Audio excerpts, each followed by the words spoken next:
guys, Naturally Marked here. Welcome back to my channel. Today's video is going to be about hair loss and the different ways that you can lose your hair.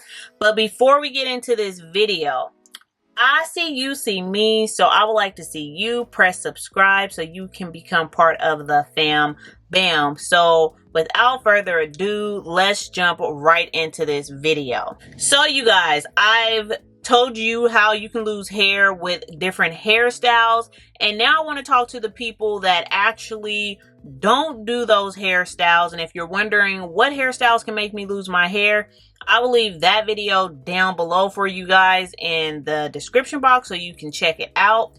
But today's video is going to be about like everybody that is doing something right, but your hair is still thinning, your hair is still coming out, your hair is still breaking off.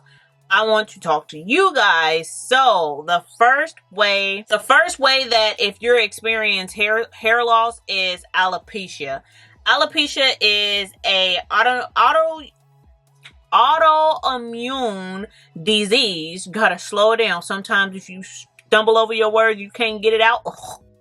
You just slow it down. I mean, there's nothing wrong with slowing it down. Slow it down so you can pronounce it correct. Let's not get... y'all, I can get off track real fast. Alopecia! Okay. It is an autoimmune disease that attacks the follicles of your hair. So with alopecia, I'm not a doctor. And I'm not going to give you doctorly advice. I'm just letting you know other ways that your hair can come out without doing hairstyles. But alopecia is really serious, and if you feel like you're dealing with alopecia, then you most definitely need to set an appointment, go see your doctor to figure out what you can do or what's going on with your body so that your hair can flourish and your hair can grow if that is the case for you. But just read upon some of the symptoms and some of the things that alopecia people go through and see if you're experiencing some of those things. So the next thing that can make you have thinning hair or hair loss is stress. And I don't feel like this is talked about really in the Black community. I really don't feel like any disease or any illness is really spoken upon in the Black community per se. Is like we have to really be strong and we don't speak on certain things. So if you're stressed out, because we're Black and we are walking around most of the time stressed and not realizing that we're stressed, and even not just being Black, just being people, but I mean just adding being Black on top of that, it adds to it, especially if you're going through things or whatever the case may be. But stress, period, I mean just women, period, go through a lot of stress. And if you don't realize you're stressed out or what is stressing you out, your hair can be suffering from you being stressed out. So if you're having hair loss, you need to think about like, okay, how am I walking around in my daily routine or my daily life? Like, do I feel tense? Do I feel like I have anxiety? Do I feel like I am on eggshells all the time? Like, just some things that could probably help you realize if you're feeling stressed and not realize it. Like, do you feel pissed off most of your day? Do you feel sad most of your day? I mean, that's more like depression and everything like that, but it all plays a huge factor into hair loss. And if you're stressed out, your hair can suffer from stressing out. Some people don't lose hair when they stress out, but some people do. It's just how your body reacts to whatever you're going through. You need to look into that. And that's just, I mean, everybody's not the same. Yeah, everybody's not the same. So you just have to figure out if that is one of the things that could be really causing you to lose your hair. Another thing that can cause hair loss is postpartum. I said it in another video, but I'm gonna say it again in this video. Somebody commented down below in my comment section and was just like, this is ridiculous. I don't feel like you can lose hair, your edges, from having a baby. And it's like, seriously, honestly, you probably don't have a kid, or else, you know, you probably didn't experience hair loss if you do have a kid. Everybody don't go through the same thing, and I didn't feel like I was going to be that person that went through postpartum depression, which I still need to make a video about that, but it's hard to talk about. Even postpartum shedding, it is crazy how what the different things that people go through in life and how it affects people differently. Everybody's not the same. Everybody don't wear the same shoe. So if you just had a baby and you're not realizing, like, oh my God, I just had a baby, my hormones has changed, and your hair is coming out in clumps, sister girlfriend, I'm here to tell you that I didn't think I was going to go through postpartum shedding, and I did. I've never had my edges come out like that ever in my life, and my hair came out. Like, it really came out. Postpartum shedding is a really big thing, especially your edges. But I mean, with edges, you do have to make sure you're not putting in styles that is taking your edges out.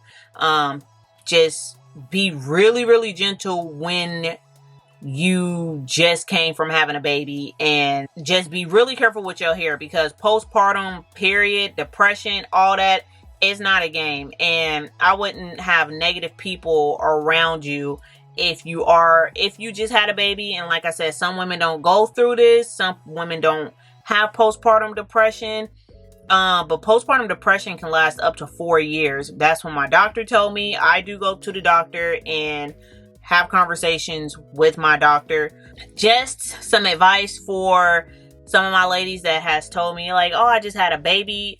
Just make sure you're really careful with your edges, but as far as your hairstyle. But if your edges is going to come out with postpartum shedding, I mean, you really can't do anything about that, because I was really careful and my hair was in a protective style, and I was making sure that my hair was moisturized, and my hair still came out after I took my protective style out of my hair. So the very last thing that I have to talk about with hair loss or patches, or if your hair is not growing or is thinning, is medication. With medication, I don't know, you have to read the side effects to the medication that you're on, but medication can be playing a part in if your hair is not growing, if it's thinning, if you feel like your hair can't flourish.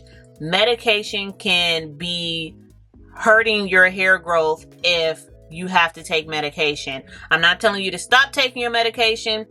Please take your medication if that's what you have to do, but these are some of the things that could be hindering your hair growing if you have to be on medication. And I mean, you can't do anything about that if you have to take medicine. Like, I know chemo is like really, really far out there, but my mom had breast cancer and she had to take chemo.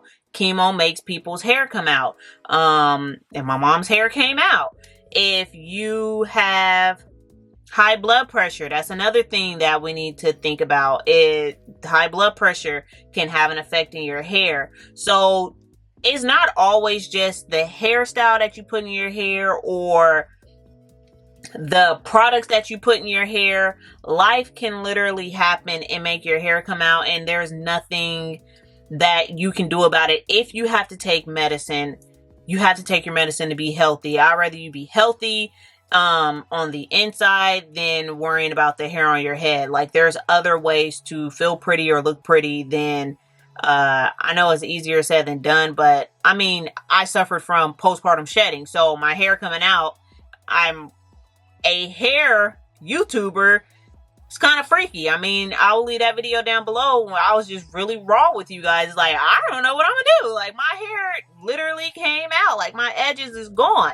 So I mean, it is kind of hard, but there's other things that you can do. If you like to wear wigs, make sure you get a good wig and that it doesn't irritate your skin. But there's other things that you can do until you can get off the medication, or until you can figure out if you're stressed, or if your hair comes out, if you're going through postpartum shedding, or if you are going through having alopecia. Like, until you can get to your doctor and talk to your doctor about some of these things. Just putting it out there, you could be doing everything right, but certain things in your life could be affecting your hair growth, and it just isn't from the styles or the products that you're using. So just putting that at the top of your mind. And then also age too. I really hate to say it, but I mean, it's the truth. If you are of a certain age, our bodies aren't meant to last forever. So with age, your hair is just not going to be the same. Like, I promise you, my hair is not the same 10 years ago when I started my hair journey. 4 years into my hair journey, that's when I felt like my hair was the best, and it was at the highest health that it could be. It was full, it was long. I know you guys are probably thinking like, girl, your hair is long now, but I felt like that's when my hair was the best, and that was about six years ago. Literally 6 years ago. So hair changes, and I'm not even that old. So if you are of a certain age and your hair just stays thin, or your hair doesn't seem like it's getting fuller, you can try all the oils and stuff like that, but our bodies isn't meant to last forever, and sometimes that's the first thing that kind of thins out and goes is our hair. So once again, I mean, you can put on a wig, a nice wig, if you know how to do that, but there's other things to get around, like if your hair is kind of not growing, or it's just thinning. And I don't want to just kind of sound harsh or insensitive about like this topic, because it is a very sensitive topic. Like, your hair is coming out, or your hair is thinning and it's not getting better, and you're trying everything that you can. But yeah, you guys, I really hope some of these points really hit home for some of you guys if you are having these problems, so you can go talk to your doctor or do what you need to do health wise to get your body balanced so that your hair can flourish, if that's what you're trying to do. And once again, I really hope this video helps someone out there, and thank you guys so much for watching. Bye.